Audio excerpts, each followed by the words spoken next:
नवी मुंबईतल्या बेलापूरमध्ये रस्त्याच्या कडेला झोपलेल्या एका व्यक्तीची निर्मिती करण्यात आली। बेलापूरच्या शहाबाद गावात ही घटना घडली। रस्त्याच्या कडेला झोपलेल्या व्यक्तीचं डोकं दगडानं ठेचण्यात आलं।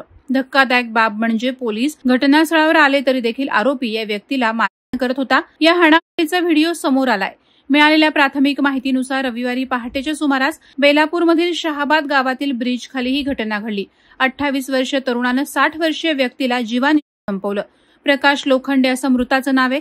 आरोपीनं झोपेत असताना प्रकाश लोखंडे यांना बेदम मारहाण केली, त्यानंतर डोक्यात दगड घातला। प्रकाश लोखंडे यांना वाचवण्यासाठी आलेल्या त्यांच्या नातेवाईकाला देखील आरोपीनं बेदम मारहाण केली। यावेळी प्रकाश लोखंडेंच्या कुटुंबातील सदस्य देखील तिथेच होते। त्यांनी त्यांना वाचवण्याचा प्रयत्न केला, पण आरोपीनं त्यांना जीवाने संपवलं। या आरोपीला गावातीलच लोकांनी रंगेहात पकडत बेलापूर पोलिसांच्या स्वाधीन केलं।